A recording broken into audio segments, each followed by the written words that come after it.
En el marco del curso de los derechos de la infancia y el acceso a la justicia, organizado por la Suprema Corte de Justicia de México, UNICEF y la Oficina de la Defensoría de los Derechos de la Infancia, se me ha pedido compartir con un video algunas ideas básicas sobre el tema del interés superior del niño en el marco de la Convención Internacional sobre los Derechos del Niño. Como ustedes saben, el interés superior del niño es uno de los principios fundamentales y el más conocido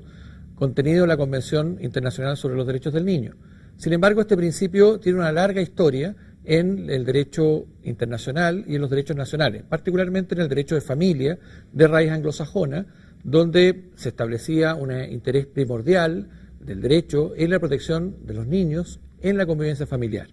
Y por lo tanto ha sido un principio que tiene una larga trayectoria en distintos ámbitos de la justicia en el mundo occidental. Sin embargo, la tesis que voy a proponer acá es que este principio y su contenido específico y sus funciones en el ámbito judicial y de las políticas públicas ha sido modificado sustancialmente y en algunos casos radicalmente a partir de la aprobación por la Asamblea General de Naciones Unidas de la Convención de los Derechos del Niño y al ser este principio incorporado en un conjunto de disposiciones y dispositivos para la protección, garantía, reconocimiento de los derechos humanos de los niños. Por lo tanto, la pregunta fundamental o inicial es señalar de qué modo el principio del interés superior del niño modifica su contenido o puede ser útil en un sistema jurídico en el cual los niños son reconocidos como sujetos de derecho. La idea de que los niños sean sujetos de derecho nos parece hoy día relativamente obvia después de 20 años de convención internacional rigiendo, casi 25 cumplidos en el año 2014, en noviembre de 1989 a noviembre del año 2014 y una ratificación bastante rápida en todos los países del mundo. Esta convención en realidad establece un nuevo paradigma sobre los derechos de los niños y la relación entre los niños y el sistema jurídico que viene a actualizar una reforma pendiente o un reconocimiento pendiente desde los sistemas de derechos fundamentales que se empiezan a originar desde el siglo XIX, desde la Ilustración en adelante, y particularmente en el sistema internacional de los derechos humanos de carácter fundamental para todas las personas que habitan la humanidad. Los niños no habían sido objeto de una consideración primordial en el ámbito de los derechos de la infancia y de los derechos humanos en general, hasta que en 1959, previo a una declaración de Ginebra de 1928, pero en 1959 en el ámbito del sistema de Naciones Unidas se les reconoce a los niños como sujetos de derecho y una consideración primordial que el legislador debía tener era el interés superior del niño, es decir, que los niños eran sujetos privilegiados frente al derecho internacional. Esto plasma finalmente en la Convención Internacional de 1989, que los consagra específicamente y les reconoce este carácter de sujetos de derecho. ¿Qué significa ello en concreto? Y dicho de forma breve, es que los niños dejan de ser iguales, pero incapaces, como se habían establecido en el derecho ilustrado y constitucional desde el siglo XIX en adelante, y pasan a ser sujetos plenos de derecho, con características particulares, dotados de una autonomía progresiva, una capacidad progresiva de actuar en el mundo del derecho, y sujetos especialmente protegidos por el derecho, es decir, que gozan de todos los derechos que tienen todas las personas, por ser simplemente personas humanas, pero además de un conjunto de protecciones adicionales y garantías adicionales de las cuales gozan solamente los niños, que deben ser establecidas por la legislación y también aplicadas por las Cortes de Justicia. En el ámbito específico del interés superior del niño, la Convención en su artículo 3 establece que el interés superior del niño debe ser una consideración primordial para las medidas que se tomen concernientes a la infancia, es decir, aquellos asuntos de su interés. Y es una consideración primordial ya no solo para el legislador, como lo había establecido anteriormente la Declaración Universal, sino que también para la Administración de Justicia y para los órganos administrativos. Y el artículo 18 además dice que los padres tendrán iguales responsabilidades en el cuidado y educación de los hijos y que tendrán a la vista su interés superior como elemento y contenido central de las facultades paternas, de las funciones parentales. Por lo tanto, no solamente las autoridades públicas, sino que también la familia y también toda la comunidad debe responder al interés superior del niño. para tomar decisiones que puedan afectar sus intereses. En concreto, la discusión anterior sobre el interés superior del niño había girado en torno a cuál era el contenido del interés superior del niño y quién estaba llamado a llenar de contenido ese interés superior. Y en general, en la aplicación judicial, en el derecho de familia anglosajón, se decía que el juez era el llamado a cautelar ese interés superior del niño, o a veces un curador ad litem o alguna otra figura que se establecía para ello. Pero finalmente ese contenido era fijado casi discrecionalmente por parte de la autoridad llamada a definirlo. La razón de ello era muy sencilla: no había un catálogo de derechos específicos de los niños y por lo tanto el interés superior del niño tendría a vincularse más bien con una idea subjetiva del bien del niño, ¿no? Actuar en favor del niño significaba hacer el bien y evitar el mal. ¿Cuál bien o cuál mal? Aquella concepción de la vida buena de quien tenía que tomar la decisión era el elemento central. Postulamos, y en ese sentido también el Comité de Derechos del Niño ha estado estableciendo esta misma idea, que el niño, desde la Convención Internacional en adelante, tiene un conjunto de derechos propios, y ese conjunto de derechos propios y específicos son el contenido propio de su interés superior. Es decir, el interés superior del niño no es ni más ni menos que la realización y protección de sus derechos. Por lo tanto, hoy día no es posible predicar que el interés superior del niño sea mi particular visión del bien u otra que pueda ser mayoritaria o minoritaria en la sociedad, o la de un juez, o la de una figura de la administración, o incluso la de los padres, sino que el interés superior del niño es la satisfacción y protección de sus derechos. De acuerdo lo establece también el artículo 41 de la Convención, que establece las reglas de interpretación de la Convención como aquellas que tienen que estar destinadas a favorecer la realización de los derechos de los niños. Por lo tanto, cualquier interpretación jurídica hoy día, ya sea de la administración, ya sea en sede judicial, sobre el interés superior del niño, tiene que partir por aquella interpretación que sea más conducente a la realización de los derechos de los niños. Toda otra interpretación, aquella que tiende a contradecir, a oponer el bien del niño con algún interés particular, y ese bien del niño o interés particular no es exactamente, no tiene correlación exacta con sus derechos, es una interpretación que hoy día viola y vulnera la Convención Internacional. Esto es muy importante porque los sistemas tutelares tradicionales de protección de menores, nacidos para proteger a los niños, muchas veces actuaban, según ellos mismos lo han sostenido, los países que lo han modificado en sus mensajes, han sostenido que ese era uno de los problemas de los sistemas tutelares en sus mensajes o exposiciones de motivos de las leyes, o bien lo han establecido expresamente tribunales constitucionales como el español o el uruguayo, o bien cortes internacionales como la Corte Interamericana de Derechos Humanos. Esos sistemas nacidos para proteger a los niños muchas veces pretendían proteger a los niños a costa de sus derechos. Y esto no es más posible. El interés superior del niño nos obliga siempre a proteger al niño a través de la protección de sus derechos. Identifica protección de interés y protección de derechos. Este elemento es central entonces para definir el contenido del principio de interés superior del niño.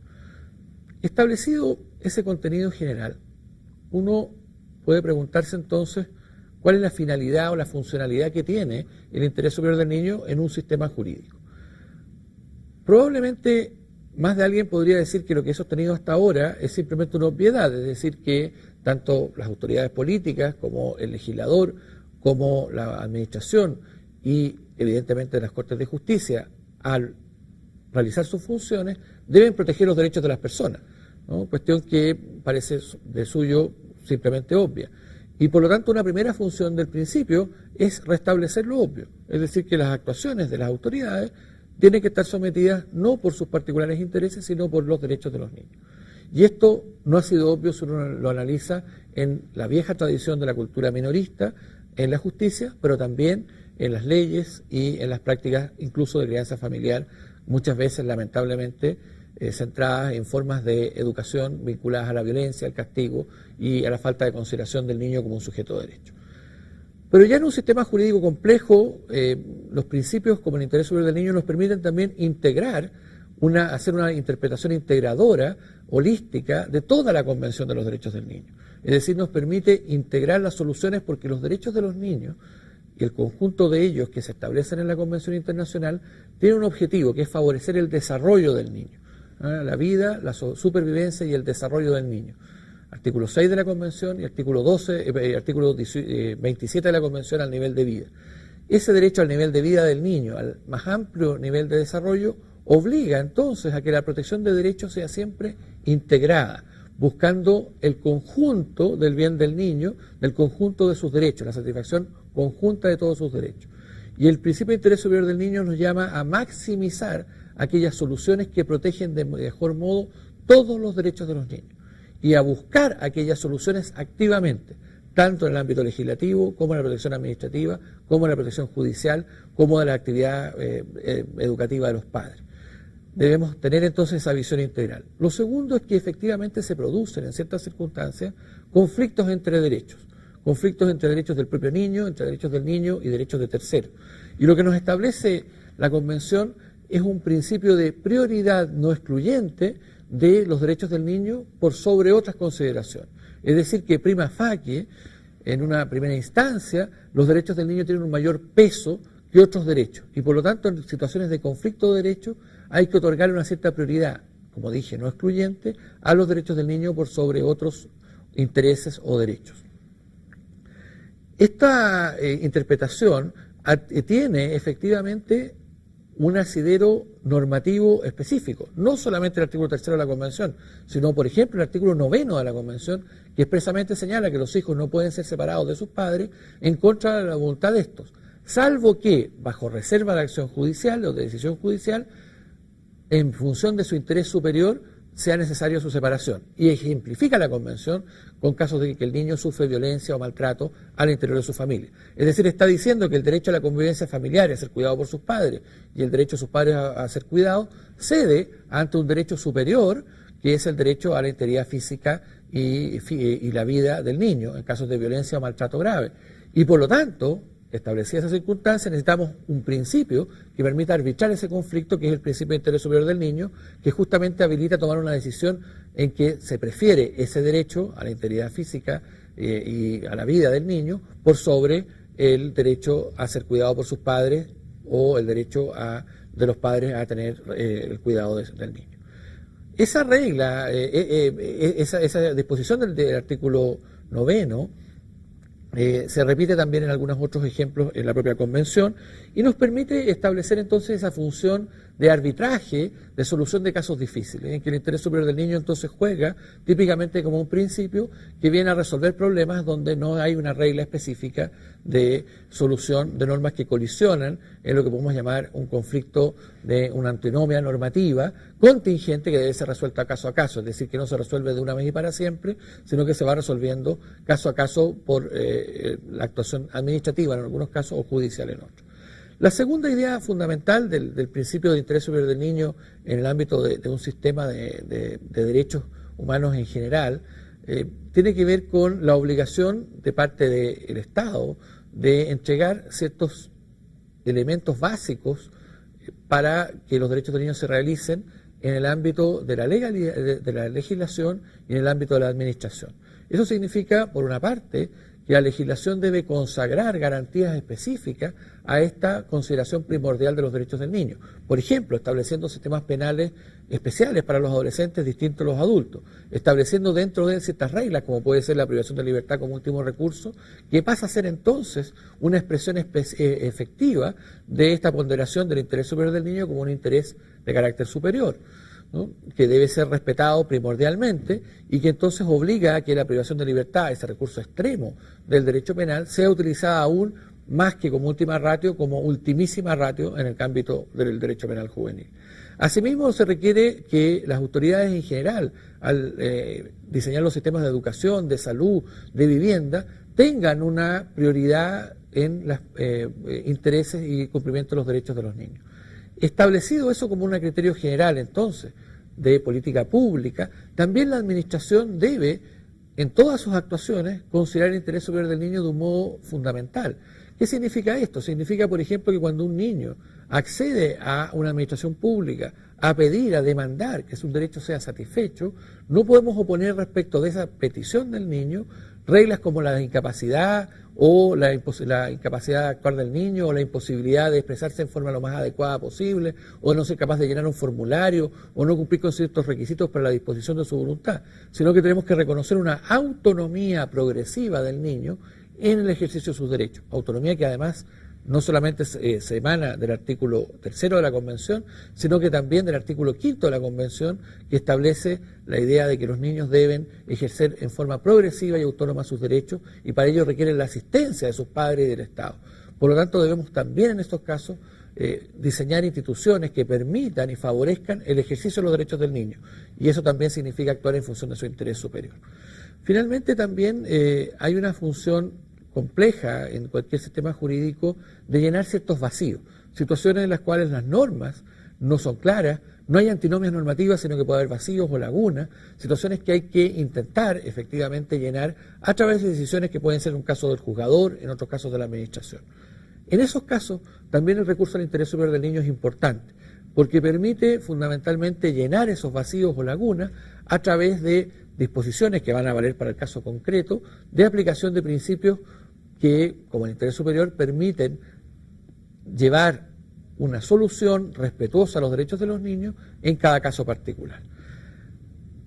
Establecidas entonces la situación de ponderación de los derechos del niño en función de casos de conflicto. Segundo,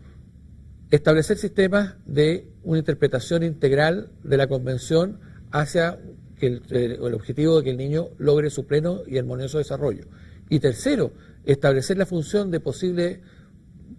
forma, a través del principio de interés superior del niño, de resolver casos que no se encuentran legalmente establecidos, ni por regla ni por principio, y que es necesario poder llenar con un contenido específico las decisiones de la autoridad jurídicamente validado en función de la realización de los derechos del niño. Tenemos el aspecto general del contenido de la Convención, que es muy distinto a aquella idea de que el interés superior del niño lo único que establecía era un poder legitimado un poder de los adultos y de las autoridades para decidir respecto de lo que era mejor para el niño y no lo que era legítimamente, legalmente mejor en base a que satisface sus derechos fundamentales.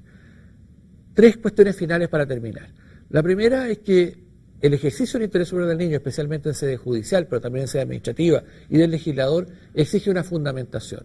exige una interpretación del interés superior del niño de un modo coherente a la mejor satisfacción de sus derechos. Exige una fundamentación, un razonamiento, una argumentación. Y por lo tanto va a requerir fundamentalmente regirse por el principio de máxima operatividad de los derechos. Toda decisión debe buscar, en lo posible, la máxima operatividad de todos los derechos del niño, que todos los derechos se puedan realizar y, en caso de colisión, que las restricciones afecten a los derechos de menor relevancia, de menor importancia, y satisfaciendo siempre aquellos derechos de más importancia, particularmente el derecho a la vida y la supervivencia, como un derecho básico, como en el ejemplo que poníamos respecto al artículo 9. La segunda cuestión central que quería señalar es que, para ya finalizar, es que efectivamente los derechos de los niños y el interés superior deben regular como un horizonte toda la actuación de las autoridades, y por lo tanto deben ir constituyendo en sí mismos una práctica concreta de toma de decisiones que pueda ser autorregulativa y que de una u otra manera vaya generando, a través de un sistema incremental, nuevas formas de decisión de los derechos de los niños. Entonces, máxima operatividad. Segundo, esta idea de la autorregulación, sobre todo la actividad administrativa, que se va generando a través de un conjunto de fundamentaciones y va decantando en decisiones que dan seguridad jurídica a todos los actores. Y finalmente, el interés superior del niño tiene también una finalidad cultural o ética, ¿no? Efectivamente, la infancia requiere mayor protección por muchas razones que están bastante bien establecidas, pero también porque efectivamente los sujetos en desarrollo deben ser protegidos, porque la situación de encontrarse en desarrollo como globalidad significa también una cierta situación de vulnerabilidad. Y esa situación de vulnerabilidad, que no es de menor valía, simplemente responde a una condición humana por la cual las personas, mientras se desarrollan, dependemos unas de otros, todos nosotros. Y todas las etapas de la vida tienen el mismo valor. No hay mayor valor en ser adulto que en ser niño, pero sí son etapas de mayor dependencia. Exige entonces el desarrollo de una cultura de la protección del desarrollo y los derechos de los niños. Y por lo tanto, la idea de interés superior como un interés de especial valor, de prioridad, finalmente también lo que está señalando es un respeto por la condición humana, por la ética del respeto a la condición humana, que va más allá de aspectos jurídicos, pero que debe claramente consolidarse y comprometerse en mecanismos jurídicos concretos. Estos mecanismos jurídicos concretos de definición y protección de ciertos seres humanos como sujetos jurídicos privilegiados, que deben ser protegidos a través de mecanismos especiales en el ámbito legislativo, judicial, administrativo y en el ámbito familiar, harán posible probablemente que una sociedad construya lazos humanos y de respeto de los derechos que favorecen también, obviamente, a la comunidad política toda y al desarrollo de la democracia.